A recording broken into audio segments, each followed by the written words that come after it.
Chonur Yokushaka, apakah kamu seorang cenayang? Ini kisah tentang ketua OSIS bernama Kunitachi, seorang siswa dengan kekuatan supernatural. Ia punya gelombang hipnosis aneh yang bisa menundukkan siapapun. Dengan kekuatan itu, ia mengambil alih SMA super terkenal yang punya slogan, "Kamu mau ditendang sekarang atau nanti?" menjadi tempat di mana dia berkuasa atas segalanya tanpa syarat. Setiap pagi, dia selalu menyapa para murid dengan ceria sambil berjalan di atas muka mereka. Para murid pun senang, bahkan sampai memohon untuk diinjak oleh Kunitachi. Hipnosisnya sudah mengubah sekolah itu jadi kediktatoran. Lalu, apa satu hal yang dibutuhkan untuk memimpin seperti itu? Tentu saja, dengan membuat mereka kesal sampai ke tingkat yang benar-benar menjengkelkan. Itulah yang ia inginkan. Keluarga Kunitachi sudah memiliki kekuatan paranormal sejak dahulu kala. Mereka dikenal luas sebagai garis keturunan pilihan. Wajar saja jika dia, sebagai putra sulung, memimpin sekolah yang penuh anak nakal. Suatu hari nanti ia bertekad untuk menjadi orang yang memerintah negeri ini. Hipnosis setengah matang jelas tidak cukup untuk memikul tanggung jawab sebesar itu. Kunitachi berkata, "Sekolah ini sudah menjadi milikku. Tidak ada seorang pun di sini yang belum berada di bawah pengaruhku." Ucapannya terhenti ketika sang sekretaris justru sibuk sendiri, mengabaikannya begitu saja. Kunitachi kebingungan, kenapa hipnosisnya tidak berpengaruh pada sekretarisnya Samejima. Ia merenung sambil menatap Samejima dengan tajam.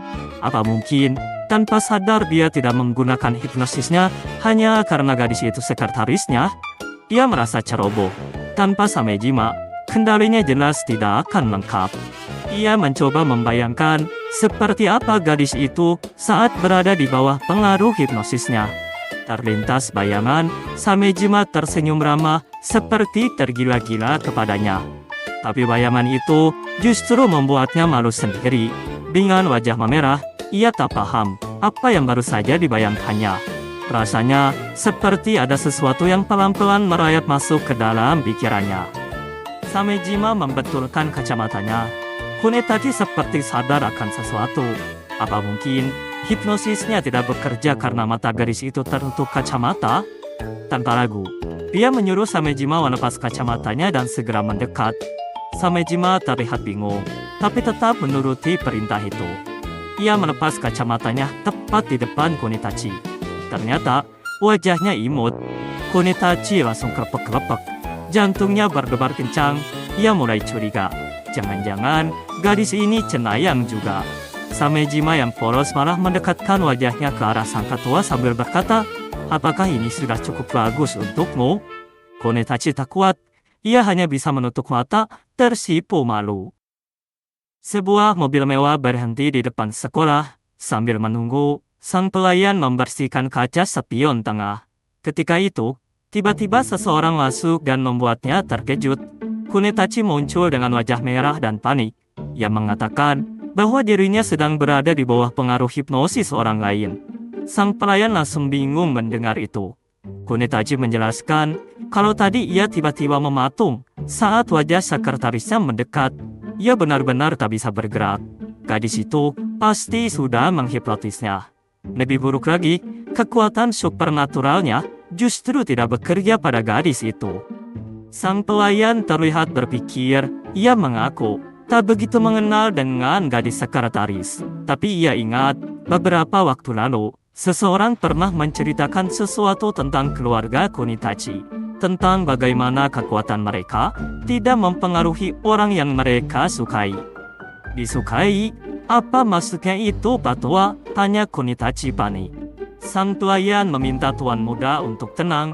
Ia bertanya, "Apakah kau tahu kenapa ayahmu, orang terpenting dalam keluarga Kunitachi, sampai sekarang belum mengambil alih kendali negara ini?" "Itu karena ia bertemu dengan ibumu dan ayahmu, Kanade Kunitachi, jatuh cinta kepadanya." Anggota keluarga Kunitachi bukan cuma mendapati hipnosis mereka terhambat saat digunakan pada orang yang mereka cintai. Saat mereka menyadari perasaan cinta itu, kekuatan supernatural mereka juga mulai melemah sebagai efek sampingnya. Karena itulah, sebelum Tuan Muda membangkitkan perasaan cintamu, ayahmu percaya kau bisa merebut kendali negara ini dengan kekuatan supernaturalmu. Namun Kunitachi di kursi belakang malah sibuk sendiri, tak benar-benar mendengarkan. Sang pelayan akhirnya menyudahi pembicaraan itu dan memutuskan melanjutkannya lain kali. Ia lalu bertanya, seperti apa gadis bernama Samejima itu? Kunitachi mulai bercerita, Soki Samejima adalah sekretarisnya. Di sisi itu, ia seperti pasukan satu orang untuk OSIS. Ia juga sangat mendalami seni bela diri. Semua tugas yang tak bisa diselesaikan dengan kemampuan supernaturalnya selalu diserahkan kepadanya. Hanya mereka berdua yang menjadi anggota OSIS. Pertama kali ia bertemu dengannya adalah beberapa hari setelah dirinya pindah ke sekolah itu. Saat itu, ia melihat Samejima sedang dibully oleh dua berandalan. Ia sempat terkejut dan berpikir dalam hati, benar-benar ada orang-orang rendahan seperti ini yang bersekolah di sini. Ketika ia mencoba mendekat, Samejima tiba-tiba mencengkram salah satu kerah baju mereka, lalu dengan cepat menghantam kepalanya keras-keras. Orang itu langsung tumbang. Samejima kemudian pergi begitu saja dengan santai, seolah tak terjadi apa-apa. Beberapa hari setelahnya, ia bergabung dengan OSIS dan merekrut Samejima menjadi sekretarisnya, sekaligus pasukan satu orang andalannya. Gadis itu berkata, selama kehidupan sekolahnya tenang dan nyaman, ia tak keberatan. Ia pun menyetujui permintaannya. Detail setelah itu agak kabur, karena semuanya terasa mengejutkan. Tapi sejak saat itu, Kunitachi mulai mengambil tindakan tegas dan mengendalikan sekolah. Jadi tak peduli apapun yang terjadi. Sang pelayan yang mendengarkan dengan serius tiba-tiba tak bisa menahan tawa. Kunitachi langsung bertanya ketus, apa ada yang lucu dari ceritanya? Pelayan itu menyangkal. Ia hanya merasa Tuan Muda telah tumbuh menjadi pria yang hebat. Dulu, saat pertama kali diterima di sekolah ini, Tuan Muda tak pernah terlihat tertarik pada kehidupan sekolah pada umumnya. Sang pelayan lalu seperti menyadari sesuatu. Baginya, gadis itu pasti. Namun ia malah tertawa lagi dan tak melanjutkan ucapannya. Kunitachi yang duduk di belakang makin penasaran dan mendesak apa sebenarnya yang ingin dikatakan pelayannya. Keesokan harinya, Kunitachi berjalan masuk ke sekolah, disambut para siswa seperti biasa. Dalam pikirannya, ia masih kesal pada pelayannya, karena percakapan mereka kemarin jadi melenceng. Padahal, ia hampir saja menemukan alasan kenapa kekuatannya tak bekerja pada si sekretaris. Saat mengingat wajah imut gadis itu, ia langsung tersipu malu. Ia bahkan sempat berteriak kecil, merasa dirinya masih terhipnotis. Ia segera terdiam, sadar harus tetap terlihat keren di hadapan para siswa. Namun tiba-tiba pandangannya berhenti pada satu siswa yang hanya diam dan tidak menyapanya. Kunitachi langsung menegur, karena sudah memperingatkannya dari kemarin. Siswa itu menjawab, menurutnya tak ada gunanya melakukan hal seperti itu. Kunitachi pun marah, dan tanpa disadari, dari belakang seseorang sudah bersiap untuk memukulnya. Sebuah pukulan keras menghantam tanah. Kunitachi yang sigap beruntung bisa menghindarinya. Pelakunya adalah salah satu murid berpakaian berandalan. Ia berkata, kini semuanya terasa jelas, seperti baru bangun dari mimpi yang panjang. Ia marah pada Kunitachi karena selama ini diperlakukan seperti budak tanpa ampun. Saat itulah Kunitachi teringat ucapan sang pelayan bahwa ketika menyadari perasaan cinta, kekuatan supernatural keluarga Kunitachi akan mulai melemah sebagai efek sampingnya. Semua siswa kini sudah tersadar. Mereka mengepung Kunitachi dengan marah, mengatakan bahwa entah dia orang kaya atau apapun itu, mereka tidak peduli. Di matanya, mereka selama ini sudah diperlakukan lebih rendah daripada sampah. Mereka mempertanyakan apa yang sebenarnya ia pikirkan. Berdiri di atas wajah semua orang dengan senyum bodohnya, hanya karena punya banyak uang, bukan berarti ia berhak bertingkah seperti bajingan. Kunitachi hanya diam dan merenung. Ingatannya kembali ke masa kecil, saat teman-temannya bergosip tentang dirinya, yang punya kekuatan supernatural. Mereka bilang, Kunitachi pasti merasa lebih hebat dari mereka, dan akan gawat kalau sampai ia menghipnotis mereka. Yang lain bahkan mengajak main tanpa mengikut sertakan anak brengsek itu. Saat itu Kunitachi cuma bisa diam, menahan sedih. Ia sadar, semuanya selalu berakhir seperti ini. Lalu ia bertanya dalam hati, kenapa dirinya malah jadi ketua OSIS di sekolah seperti ini? Ia pun teringat ucapan ayahnya tentang sebuah sekolah penuh kekerasan di dekat rumah mereka. Menurut ayahnya, sang putra tak akan memenuhi syarat untuk mengendalikan negeri ini kalau belum bisa mengendalikan sekolah itu terlebih dahulu. Ia pun menuruti perkataan ayahnya dan menjadi murid di sekolah itu.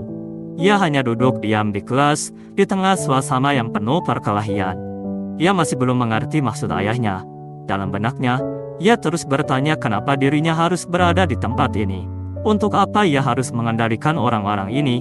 Rasanya, ia sama sekali tak akan pernah cocok dengan sekolah seperti ini. Sampai, ia tak sengaja melihat Samejima yang sedang dibully dua berandalan. Saat melihat gadis itu, ia seperti melihat dirinya sendiri. Rasa sakitnya terasa nyata, seolah bisa ia sentuh. Yang selama ini ia inginkan hanyalah tempat di mana ia bisa merasa diterima. Kunitachi pun bersumpah, tak akan membiarkan wajah seperti itu muncul lagi. Karena itu, ia harus membuatnya ingin datang ke sekolah. Ia akan memberinya alasan untuk datang, bahkan jika sekolah ini harus berada di telapak tangannya. Tiga berandalan maju menyerbunya. Kunitachi mencoba memakai kekuatan supernaturalnya untuk menghentikan mereka, tapi tak berhasil. Kali ini kekuatannya benar-benar tidak bekerja. Ia pun pasrah menerima serangan itu. Namun tiba-tiba ketiga berandal itu langsung dihajar dalam sekejap oleh seseorang. Samejima muncul dan menggendong Kunitachi untuk menyelamatkannya. Dengan lembut ia bertanya, apakah kau baik-baik saja, ketua?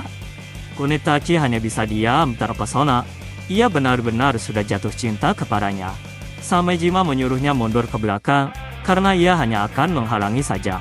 Ia sempat menambahkan, mungkin seharusnya ia bertanya dulu apa yang terjadi dengan kekuatan supernaturalnya. Tapi Kunitachi malah menjawab bahwa ia sudah ingat sekarang, membuat Samejima sedikit bingung. Ingatan itu kembali jelas. Setelah melihat Samejima menghajar dua berandalan waktu itu, ia langsung jatuh hati. Gadis itu terlihat sangat keren. Saat pulang sekolah di dalam mobil, ia sempat bertanya dengan ragu pada pelayannya, tipe pria seperti apa yang disukai wanita kuat? Sang pelayan menjawab, menurutnya, pasti seseorang yang bisa berdiri di atas orang lain. Ia mendengarkan dengan serius, dan dengan polosnya, malah mengartikan hal itu secara harfiah. Sejak pertemuan pertama, Samejima sudah bersinar begitu terang di matanya. Ia ingin melakukan apapun untuk mendapatkan perhatiannya. Namun pelayan itu juga mengingatkan, jika terlalu putus asa, ia bisa saja kehilangan fokus pada tujuan sebenarnya. Dan sekarang, ia justru tidak berdiri di atas siapapun. Kunitachi menutup wajahnya dengan malu, berjongkok di belakang Samejima yang sibuk menghajar para berandalan sendirian. Samejima menoleh dan memanggilnya. Ia bertanya, apakah ketua masih bisa menggunakan kekuatan supernaturalnya? Kunitachi menggeleng pelan. Samejima lalu melepas kacamatanya dan memasangkannya ke kepala sang ketua, seolah menenangkannya. Setelah itu ia meminta izin, apakah ia boleh mengambil alih sekolah dengan paksa? Kunitachi yang masih terkagum hanya bisa mengiyakan. Samejima pun langsung bergerak, menghajar semua murid berandalan itu dengan brutal. Di luar gerbang, sang pelayan menyaksikan semua keributan itu dari kejauhan. Ia bergumam pelan, seseorang yang berdiri di atas yang lain. Satu hal yang paling dibutuhkan untuk mencapainya adalah keyakinan yang kuat pada keyakinanmu sendiri. Namun maknanya bisa menjadi sepenuhnya berbeda ketika kau benar-benar menyadari wajah itu. Dan hal yang sama juga berlaku untuk cinta. Singkat cerita, Samejima berhasil menumbangkan semua berandalan itu dan berdiri di atas tubuh mereka. Mata Kunitachi berbinar melihatnya, memuji Samejima yang terasa begitu luar biasa. Samejima mengakui, ia sedikit melayang mendengar pujian itu. Kunitachi yang penasaran lalu bertanya, apakah selama ini Samejima ingin menjadi ketua? Gadis itu terdiam sejenak, teringat masa ketika ia masih kesepian. Sebelum akhirnya hidupnya berubah, sejak diajak bergabung menjadi anggota OSIS. Ia tersenyum, sedikit tersipu, lalu berkata, agar ketua tak perlu khawatir. Ucapannya tadi hanya bercanda. Menjadi sekretaris, sudah lebih dari cukup baginya. Namun ada satu hal, katanya sambil mengulurkan tangan. Biarkan aku yang melindungimu lain kali. Kunitachi senang bukan main. Dengan terbata, ia menjawab bahwa ia akan mengandalkannya. Cita-citanya menguasai negara. Realitanya, jatuh cinta sama sekretaris berkacamata. Enggak ayah, enggak anak. Ternyata musuh terbesar keluarga Kunitachi adalah seorang wanita.